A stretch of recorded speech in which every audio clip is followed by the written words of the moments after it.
Dito yung kalamansi, laking puno. Kalamansi natin, oh.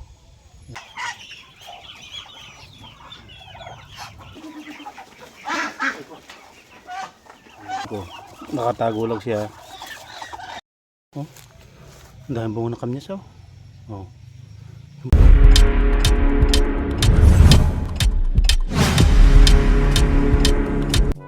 Alright mga batang, good morning sa inyo lahat. Alas 9 na ng umaga ngayon mga batang. What? So bisitahin natin mga pato mga batang ngayon.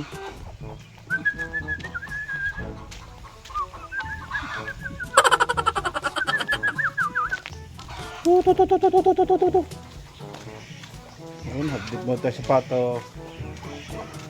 Hindi po tayo ditong nalalaka ng pato. Makakalbasin natin, ha.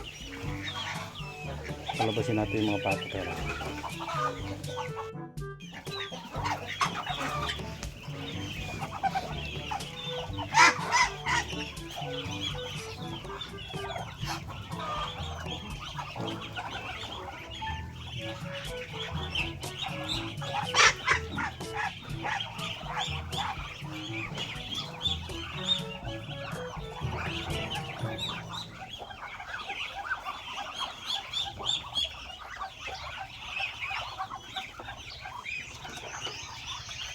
tayo ditong sisiw mga batang. Ito ang inahin yan. Mga sisiw. Siyam siya na sisiw. Alright. So dito nalim ng mga kabatang pato. May naitlog siya, dami itlog, oh. Nakatago lang siya. Ayan. Nakatago. Tatakloban nila ng dahon saging. Dito wala dito. Wala dito itlog. Dito lang, isa lang nalimlim ngayon. Dito wala. May isa. May isa na itlog. Hindi pa natira pa doon isang itlog. Dito wala. Wala dito. May itlog din ng isa.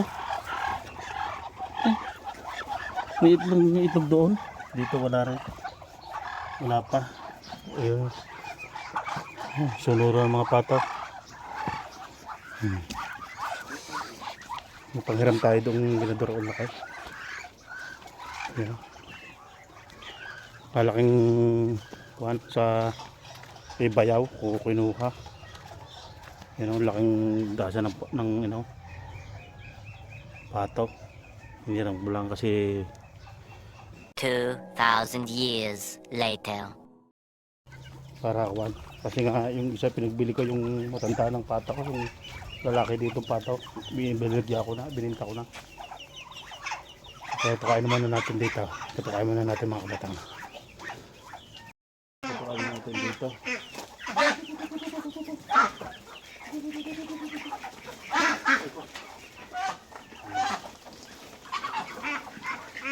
Ito pati mga sisiyo. Tukarin sila.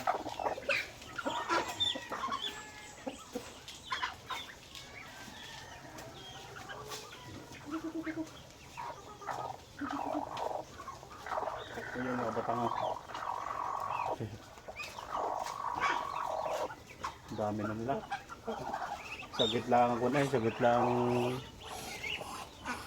parang malabo.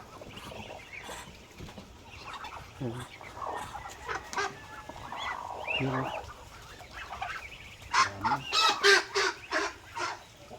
Dami mga batang.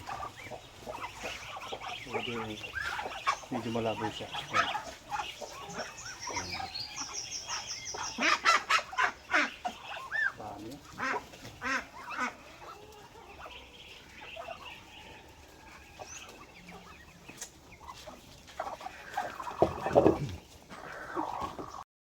Mga kabatang, patukan na natin mga pato. Usugan na sila. Kami rin ko lang yan. Kaya pinatuka kanina ng umaga. Buto naman tayo sa bukid mga kabatang. Tilig tayo ng subukan natin yung istahin natin yung kalamansian ko. Gawa ng pag-araw ngayon hindi naman naulan. Kaya may didiligin ako doon na tanim para huwag mamatay. Kasi bagong tanim ko yun. Pero buhay na siya, pero kailangan alaga ng tubig.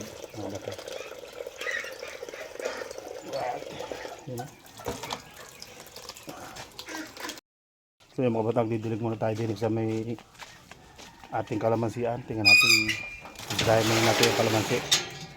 So itong aming likod bahay mga batang. Sarado muna natin mga kalamansi. Ayun. Yan. Doon muna tayo sa may ano. Didiligan ko. Bakit daw kasang hindi ko nadilig ka anong isang araw. Grabe. Diligin muna natin.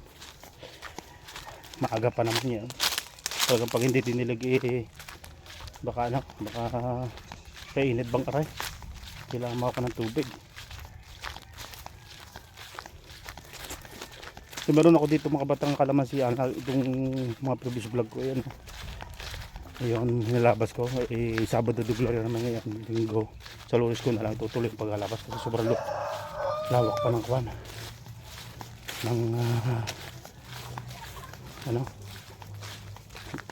Ng halabasin.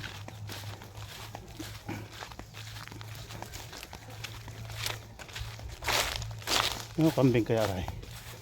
So meron pa dito akong kamyas mga batang. Ang dami ng bunga. Ito sa inyo yung bunga. Ang dami oh. Ito sa yung bunga yan oh. Ang dami bunga ng kamyas ko. Oh. Ang dami bunga ng kamyas oh. Oh. Yung pa oh, hanggang sa dulo mga kabatang. Kasi sa Batangas maraming kamyas kaya nagtanim ako dito. Sa Mindanao wala akong makita ng puno.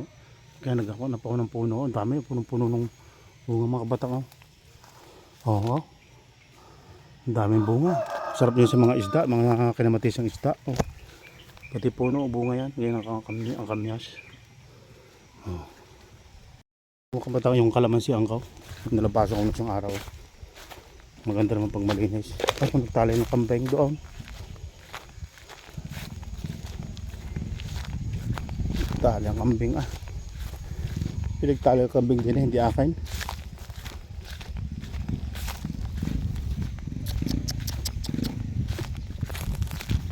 Yan ah, ang kalamansi. Didiligin natin ito mga batang. Oh, ang dami ng bulaklak oh. Yan dami ng bulaklak oh. Bagong tanim ko lang ito. Didiligin natin. Yan oh. Kailangan diligan talaga. Kasi hindi na ulan dito sa kabila ito. Hindi ko lang kung ito buhay ay. Yung kuhan. Yan. Yan. 2,000 years later. Dito yung kalamansian, laking puno. Kalamansian natin, oh. Yan. Yan. Grabe. Dami na ito, ang laking puno ng dyan to. Dami ng bunga. Kailangan kasi yan mga kabatang sa lumi. Tapos meron pa dito maliliit yan. Mga markuting lang yung mga kabatang. Tapos sa mga ito, mga puno ng nyog yan. Ang ganda oh, puno ng nyog. Oh, ang ganda. 2, 4, 6, ito. Siyam na puno ng nyog. Tarayin mo dyan. Mga bago nito mga batang. Ayan, mga bago na. Siyam na puno na. Tapos ito tanim ng asawa ko yan. Kasi nabunga na rin. Mga 10 taon na yan. So antayin pa natin mga 10 taon bago bumunga itong lumaki itong mga ito. Huwag lang ng kambing ito. Buhay na itong nyug oh. Mga 10 taon ng ating kukanin. Hindi kung nagkalit ito ang mga anak mapapango na yan. Mga nyug na yan. Medyo agos the light ito mga batang. Tali ng kambing din ito. Halabasan ko pa ito. Nandoon. Tatam na natin ang mga talong. Buka tayo ng talong. Tam na natin. Ngayon Sabado de Gloria kaya hindi tayo makapaglalabas. Labasin natin yan mga batang. Yan. So, doon naman sa 1/4 mga talim ko rin dito. Kalamansian. Tapos nyog. Doon sa 1/4 mga batang yung sagingan ko. May kakao din akong tinanim doon. Mga nyugan. Yun. Ang tanim ko doon sa kabila. Doon naman sa kabila. Doon sa tatlong ito eh. Binibisita kong bukid. Tatlong nabili namin tupa. Kaya laging busy. Kaya may negosyo naman tayong lumihan yan. Kaya tambay tayo sa bahay. Binibisita ko lang. Pag nandiyan ang asawa ko dito, mga halabas ko. Yun po, pauwi na tayo mga kabatang. Okay na. Yan, bukid mga kabatang. Yung mga previous vlog ko dyan, yung ano, yung tayo yung moto vlog. Yan, yung kasama ko yung Aerox ko. Yung Aerox ko na kwan. Yan. Panoorin nyo rin mga moto vlog ko mga kabatang. Pag wala sa bukid yung pagpapasyal. Ano, moto vlog tayo. Kasi gusto ko maikot tong Mindanao. Maganda mga kwan. Sa Lake Subo, hindi pa nakakapunta. Gusto kong puntahan yung sa Lake Subo. Sakay ng motor natin, moto vlog. Parang ganda no. Tapos meron naman tayong chasarnais yung gagamitin natin. Para makuha na yung mga daan na magaganda. Bundok, yan.